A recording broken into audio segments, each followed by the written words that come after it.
ብራችሁን በኋላ ስታስልኩ ይሄን ነገር የምታደርጉቶች ካላችሁ መኑን ብራችሁ አደጋ ላይ ነው። እባካችሁን ጥንቃቄ አድርጉ። ብር መላክ የምትፈልጉ እኔ ላኩ ምንዛሬ ጨምረዋል። ከሳውዲ አረቢያ ወደ ዱባይ ብር መላክ የምትፈልጉ ደግሞ በምን መንገድ ሲላክ ቀጥታ እንደሚገባ ከራሴ ተሞክሮ ላካፍላችሁ። አሰላሙ አለይኩም ወራህመቱላሂ ወበረካቱ። ክርስቲያን ወገኖቼ ሰላም ብያለሁ። እንዴት ናችሁ? እኔ ያለው አልሐምዱሊላህ ሜሙ ሸቃሊት ነኝ። ዛሬም በአዲስ ቪዲዮ መጥቻለሁ። አብራችሁኝ ቆዩ። ለቻናሉም አዲስ ከሆናችሁ ላይክ፣ ሰብስክራይብ በማድረግ ቤተሰብ ሁኑ። ውድ ቤተሰቦቼ የሀገሬ ልጆች ብራችሁን በኋላ እያስላካችሁ እንደዚህ ያለ ስህተት የምትሰሩቶች ካላችሁ አባካችሁን ይቅርባችሁ። አንድ ሁለቴ ሊያሳልፏችሁ ይችላሉ፣ ግን ከለመዷችሁ በኋላ አንድ ቀን ጥንባ ጥንቤ ይጫወቱባቸዋል ማለት ነው። ወደዚህ ቪዲዮ ከማለፌ በፊት የማታውቁቶች ካላችሁ ስለሚጠቅማችሁ ላካፍላችሁ። የምታውቁ ታውቃላችሁ፣ በእርግጠኝነት ብዙዎቻችሁ ታውቃላችሁ። እሱ ምንድነው መሰላችሁ? መግቢያ ላይ ምንዛሬ ጨምሯል እኔ ላኩ ብያችኋለሁ ማለት ነው። ምንዛሬ እንደሚታወቀው ባለበት አይቀጥልም፣ አንዴ ይጨምራል፣ አንዴ ይቀንሳል ማለት ነው። እና ውድ ቤተሰቦቼ ታውቃላችሁ እንግዲህ የአረቦች የደሞዝ ቀን ወይም ደግሞ ደሞዛቸው የሚወርደው ያው በፈረንጆች አቆጣጠር ከቀን 25 ጀምሮ እስከ 30 ባለው ነው ማለት ነው። የብዙዎቻችን ሸቃሎችም የደሞዝ ቀናችን እንግዲህ በ30 ነው ማለት ነው። እና ውድ ቤተሰቦቼ ያው እንደሚታወቀው አብዛኞቻችን ደሞዛችን ተቀብለን ተለብለን ነው ወደ ቤተሰቦቻችን የምንልክ ማለት ነው። ግን የደሞዝ ቀናችሁ የአብዛኞቻችን በዚያ ስለሆነ ማለት ነው። ከዚያ ውጭ ያላችሁ ችግር የለውም። ግን የደሞዝ ቀናችሁ በ30 ወይም ደግሞ በ29 በ28 ወይም ደግሞ በ1 በ2 ወይ በ5 በ6 እስከ 10 ቀን ያለው የደሞዝ ቀናችሁ እስከ 10 ቀን ከ30 ጀምሮ እስከ ቀጣይ ወር እስከ 10 ቀን ያለ የደሞዝ ቀን ያላችሁ እህቶች ማለት ነው። ምን አለ መሰላችሁ ደሞዛችሁ እንደተቀበላችሁ በዚያን ሰዓት አስቸኳይ ነገር ካልገጠማችሁ አትላኩ። እሺ ለምን ካላችሁ የደሞዝ ቀን ሲደርስ ከቀን 28 29 ጀምሮ እስከ ቀጣይ ወር እስከ 2 ሳምንት ባለው ምንዛሬ በጣም ይቀንሳል ማለት ነው። ስለዚህ ለምሳሌ የደሞዝ ቀናችን በ30 የሆነ ልጆች ከቀጣይ ወር ከቀን 25 ጀምረን እስከ ቀን 28 ባለው ብንልክ የተሻለ ምንዛሬ እናገኛለን ማለት ነው። እና የደሞዝ ቀናችሁ ስለሆነ ብቻ ተቀብላችሁ ወዲያውን አትላኩሽ፣ አስቸኳይ ነገር ካልገጠማችሁ በቀር ማለት ነው። እና ይሄን ነገር ተጠቀሙት። ብዙዎቻችሁ ታውቃላችሁ፣ ግን የማታውቁ ካላችሁ ስለሚጠማችሁ ነው። ጨምሮ ነበረ እንዴት ቀነሰ ምናምን ብለን በአንድ ጓ የምንል ልጆች አለን። የሚጨምርበት የሚቀንስበት አብዛኛው ነገር ይሄ ነው።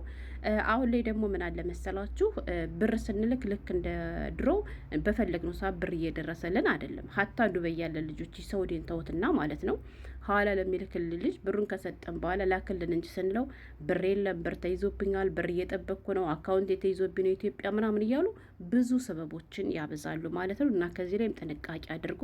ሳውዲ አረቢያ የምትኖሩ እህቶች ደግሞ እንደ አዲስ የያዙት ምን አለ መሰላችሁ አውቀው የተዘጋ አካውንት ይሰጧቸዋል። በዚያ በተዘጋ አካውንት የእናንተ ብር ከገባ ብራቸው አይወጣም። የኔም ያጎቴሪ 2 ሺህ ብር አስገብታ ከስንት ወር በፊት በአመቱ ከምናምን ይወጣላት ማለት ነው። በአመት ከምናምን ወላይ ነው የምላችሁ። ብሩን ያስላከችው በጓደኛ በኩል ነበር እና አውቃ ጓደኛዋን እሷ ናት የበላችብኝ ሁሉ እያለቻት ነበር ማለት ነው። ግን ብሩ ጓደኛዋ በልተው ሳይሆን በተዘጋ አካውንት ነው ገብቶ የነበረ። ግን በኋላ አካውንቱ ከተስተካከለ በኋላ ብሩ መጥቶላታል። ግን ደግሞ እናንተ ከእነሱም ጋር ትጨቃጨቃላችሁ። ብራችሁን በምታስቡት ጊዜ ወደ ቤተሰብ አይደርስላችሁ ማለት ነው። እና ይሄን ነገር ተጠቀሙ። ሌላኛውና ዋነኛው የመጣውበት ግን ብራችሁን በኋላ እያስላካችሁ እንደዚህ የምታደርጉ ሰዎች ጤነኞች ናችሁ? ብትችሉ ደግሞ ብር የምትልኩበትን ሰውዬ አይዲ ፎቶውን ከእናንተ ጋር ብታስቀምጡ ለሁሉም ነገር ይጠቅማቸዋል። አንዲት እህታችን እንደገጠማት እዚህ ዱባይ ልንገራችሁ። ሰውዬውን አታውቀውም በአካል ማለት ነው። ብር በአካውንት ታስገባለታለች። ከዛ በኋላ ነው እሱ ብሩን አውጥቶ ወደ ኢትዮጵያ የሚልክላት ማለት ነው። እና ይች ልጅ ብዙ ለምንድን ነው የማታወሪ ምናምን ብዬ ስጠይቃት እኔ እፈራለሁ፣ ንግግር አልችልም እና ስለምፈራ አንዴ ካናገርኩት በኋላ ከእነሱ ጋር ነው ያለውን ነገር የሚጨርሰው፣ ብሩን መግባቱንም የሚነግሩኝ እነሱ ናቸው ነው ያለችው ማለት ነው። በመጀመሪያ ምንዛሬ ስንት ነው አለችው፣ ጠየቀችው። ይሄን ያክል ሲላት እሻለች እና ብሩን በአካውንት አስገባችለት። ከዛ ብሩን አስገብታለት እስከ 3 ቀን ድረስ ብር የለኝም አካውንት ተይዞብኛል እያለ አላስገባላትም ነበር ማለት ነው። እሷ ብሩ መቼ እንደተላከ ያወቀችው ደረሰኙን ከላከላት በኋላ ነው ማለት ነው። ከዚያ ይች ልጅ ምን አድርጋለች መሰላችሁ? ሁሌም የምታደርገው ነገር የቤተሰቦቿን ስልክ ቁጥር ለሐዋላ ለሚልክልሽ ሰጥተዋለች ማለት ነው። እና ያን ሐዋላ የሚልከው ሰውዬ ከቤተሰቦቿ ጋር እያወራል ማለት ነው። ከዚያ ብሩን ይልክላትና ለእሷ ሳይነግራት ለማን ይነግራል? ለቤተሰብ ማለት ነው። ብር ተልኮላቸዋል ብሎ ይነግራቸዋል። ብር ተልኮላቸዋል ብሎ ከነገራቸው በኋላ ከወንድሟ ጋር ይደዋወልና ብሩ ስለገባላችሁ ይህን ያክል ስለሆነ አሁን የምነግርህን የሚመጣልህን ቁጥር ንገረኝ ይለዋል ማለት ነው። ከዛ ጅሬ ደግሞ አንዷን ከአንዱ ያቀላጠፍና የሆነ ኮድ ሲመጣለት ወንድምየው ደግሞ ከየት ይምጣ እንዴት ይምጣ ከዚያ በፊትም ስለሚያወራው ችግር ይፈጥርብኛል ስላላለ ይነግረዋል ማለት ነው። አሁን የሚመጣልህን ቁጥር ላክልኝ ሲለው ላከለት ማለት ነው፣ ነገረው። ከዚያስ ምን ቢያደርግ ጥሩ ነው? የልጅቷ ብር በስነ ስርዓት ተልኮላታል፣ ግን የላከበትን ቀን ወዲሆኑ ለልጅቱ ደረሰኙን አላከም። ለማን ነው የላከው? ለቤተሰቦቿ ከወንድሟ ጋር ነው የሚጨርሰው ማለት ነው። ብሩ በትክክል ገብቷል፣ ግን ያነ ብር ሲገባም ከዚያ በፊትም የነበረውን ከአካውንቷ ላይ የነበረውን ብሯን ሙጥጥ አድርጎ ወስዶባታል ማለት ነው። ማን እንደላለው ለምን ካላችሁ ለወንድሟ ደውሎ ወንድሟን ኮዱን ላክልኝ አለው። ወንድምየው ደግሞ ስለማያውቅ ከአሁን በፊትም የሚልክበት ሰውዬ ስለሆነ እንዴት ይግባ ምን ይግባ እንደዚህ ያለ ነገርም ሊያመጣብኝ ይችላል ስላልጠረጠረ ነገረው። ብራቸውን ላፍ አደረገ ማለት ነው። ከዛ ከቤተሰቦቿ ጋር ያለውን ነገር ከጨረሰ በኋላ ደላለው ለልጅቱ ደረሰኙን ላከላት ማለት ነው። እሷም አገር ሰላም አለችና ጸጥ አለች ማለት ነው። ምክንያቱም ደረሰኙ ተልኮላታል። የላከችው ብር ስታስበው በዚያ ነው። ወንድሟም ደግሞ ይደውልና ብር የምትልክበት ሰውዬ ብር ልኬላቸዋለሁ ብሏል፣ ብሩ ገብቶልናል ብሏል ማለት ነው። ከዛ ሀገር ሰላም ብለው እነሱ እጃቸውን አጣጥፎ ዝም ብለዋል። እኔ እንግዲህ ወንድሟ ማንበብ መጻፍ አይችልም አላቅም። ከአካውንቱ ላይ ሲወጣ እንዴት እንዳላወቀ ወይም ደግሞ እንዴት ሜሴጁ እንዳላየው አላቅም። ከዛ በሌላ ቀን ሲታይ ግን አይደለም አዲሱ የገባው ብር ይቀርና ነባሩ ብሯ የለም። ገባችሁ? እና ያማችኋል ወይ ነው እኔ ጥያቄ ነው የምጠይቃችሁ። እንደዚህ የምታደርጉ ሰዎች ግን ጤነኞች ናችሁ? ሲጀመር የቤተሰቦቻችሁን ቁጥር ለምንድን ነው ኋላ ለሚሰራ ሰው የምትሰጡት ነው ጥያቄ።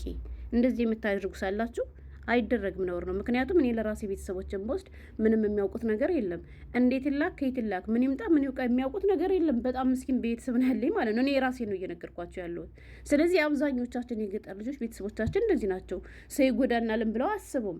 ደግሞ ይሄ በተደጋጋሚ ሲልክላት የነበረ ሰውዬ ነው፣ ስለሚያውቀው ነው ያወራው። ገባችሁ?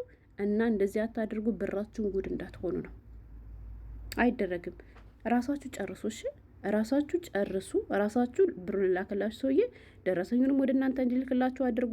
መቼ እንደገባ እንዴት እንደገባ በገባበት ቀንም ደረሰኙ ወደ እናንተ ይምጣ። ያለውን ነገርም ከራሳችሁ ጋር ጨርሱ እንጂ ቤተሰቦቻችሁ ጋር እንትን ብላችሁ ብራችሁን ጉድ እንዳትሆኑ ማለት ነው። ሌላኛው ብዙዎቻችሁ የሚጠይቁኝ ጥያቄ አለ። ጀሙዬ ከሳውዲ ማለት ነው የኔ ምርጥ የኔ ምን ልበልሽ የዘወትር ኮማቸው የኔ ብርታት ማለት ነው።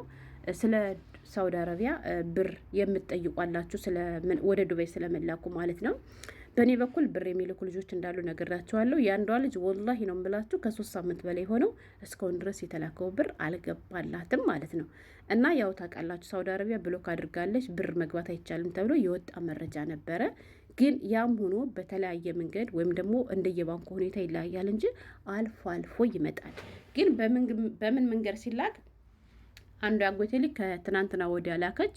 ትናንትና ብር ገባላች ማለት ነው። በበነገተው ነው ብር የገባላት እና እሷ እንዴት ነው ያስላከችው?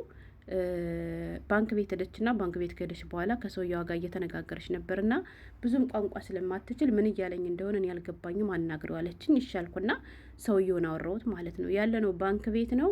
አሁን ላይ ከሳውዲ አረቢያ ወደ ዱባይ ልክ እንደ በፊቱ ዝም ብሎ ታሲዳ ማይስት ያለ ማለት ነው። ጠይብ ስለው እንትን እንፈልጋለን አለ። አይዲ እንፈልጋለን እና ያንቺ ነው የሚላክበት ስልኝ የኔ አይደለም ስለው እሺ የሚላክበትን የሰውየውን አይዲ ላኪልኝ አለ ማለት ነው። ያው የሰውየው አይዲ ከጀሌ ስለነበረ ላኩላት ማለት ነው። እና በዚያ መሰረት ብሩ ገባ።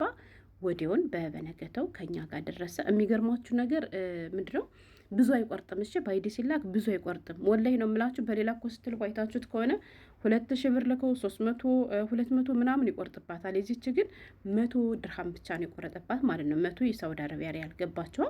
እና አላላኩም ሀሪፍ ነው። በዚያ ላይ ደግሞ ሳትንገላቱ ተሎ ስለሚደርስ ብር መላክ ስትፈልጉ ብር የሚልክላችሁን ሰውዬ ከዚህ ዱባይ ያለው ማለት ነው ወይንም የምታስልኩበትን አይዲ ላክልኝ ብላችሁ ባንክ ቤት ስትሄዱ ሰዎቻችሁ ከሚልኩላችሁ ይልቅ ደግሞ ራሳችሁ ባንክ ቤት ሄዳችሁ በራሳችሁ ስም ብትልኩት ይመረጣል። እሺ በራሳችሁ ስም ማለት ነው።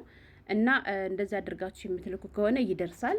እኔ በራሴ የደረሰ እርግጠኛ የሆንኩበትን ነገር ነው እንጂ የማካፍላችሁ ዝም ብዬ እርግጠኛ ያልሆንኩበትን አልነግራችሁም። በጣም ብዙ ልጆች ያስገባሉ፣ የብዙዎቹ ይመለሳል። የአንዷ ልጅ ግን ወላሂ 3 ሳምንት አለፈው እስካሁን ድረስ ብሩ አልተመለሰም፣ ብሩም አልደረሰም። ትናንትና እንዲሁም መዳሟን አናግሬ ያልነበረ ጁማና ቅዳሜ ከኛ ጋር ባንክ አይሰራም። እስኪ ኢንሻአላህ እሁድ አይተን የሚደርስ ከሆነ ጥሩ ሂሳብ ባንክ ላኪልንና በዚያ እናስገባላት ወይንስ ብሩን መልስላት ስትለኝ እኔ ደግሞ አይ ብሩ እንዳትመልሱት እኔ ሌላ አካውንት ሰጣችኋለሁ በሌላ አካውንት አስገቡላት ነው ያልኳት ማለት ነው። ግን እስከ 3 ሳምንት ድረስ ታውቃላችሁ አረቦች የሰራተኛ ችግር አይመስላቸውም። ወላሂ በጣም ተጨቃጭቃ ስልችት ሲላት ኸላስ እኔ ካሁን በኋላ ምንም ማድረግ አልችልም ብላ እሷም ዝም አለች። ለምን ብትሉ እነሱ አንድ ትእዛዝ አዘውን ያንን ነገር ካላደረግነ ቤቷን በአንድ እግር ያቆሟታል። ለሽ ማትሰው ለሽ ምናምን ይላሉ። የሰራተኛ ነገር ግን ሲሆን ከስንት ወር አንዴ ነው እንግዲህ ይችልሽ ከሄደች አሁን አመት ሊሆናት ነው። በአመት ውስጥ ወላሂ ካሁን በፊት አንዴ ነው ብር ይላከች፣ አሁን ሁለተኛዋ ነበር ማለት ነው። ይሄም ሆኖ ስጠይቃቸው ራሱ መልስ አይሰጧትም። ከዚያ ሲመራት ትናንትና እኔ ያገናኝ ብያን ነበርና ማታ ላይ ሴትኳን ስታገናኘኝ እሁድ እልክላታለሁ ብላለች። እንግዲህ ብሩ ከወጣ ነው አላቅም፣ ይመለስ አይመለስ ምን ይሁን የማውቀው ነገር የለም። እና ብር ከሳውዲ አረቢያ ወደ ዱባይ የምትልኩ እንደዚህ አድርጉ። ግን ደግሞ የሀገሬ ልጆች አሁን ላይ በባንክ ራሱ ሀሪፍ ነው እየተመነዘረ ያለው። ወላይ የዱባይ ራሱ 43 ብር ከምናምን የሳውዲ አረቢያም 42 ከምናምን እየተላከ ነው። እና ደግሞ እናንተ አዋሽ ባንክ የሚባለው ማለት ነው አዋሽ ነው አዋሽ ባንክ ከኋላ ጋር እኩል ነው የሚሰራ ብታዩት ምንዛሬ ማለት ነው። እና በዚያ ብንሞክረው ምን ይመስላችኋል? ያስቀጣኝ ይሆን ደግሞ አላውቅም እንግዲህ ስለ ምንዛሬ ስለዚህ ሰርች እኮ ከአሁን በፊት ስትራክ ተልኮብኛ ቃል መቼም ለእናንተ ስላላስችል እያሌ ነው እንጂ ቀስ ብዬ ላወራ የበለጠ ወንጀለኛ ነው የሚያደርገኝ በነገራችን ላይ። እና ወላሂ አዋሽ ባንክ ላይ ስታዩት ማለት ነው በጣም ነው የሚመነዝሩት 45-46 ይመነዘራል። እና እሱንም ዞር ብላችሁ እዩት እሺ። ገቢ የሚሰጠውን የእናት ልጅ አይሰጥም አይደለም የሚባለው ይሄን ለማለት ነበር። ቪዲዮን ላይክ አድርጉልኝ። ሰላም ነው።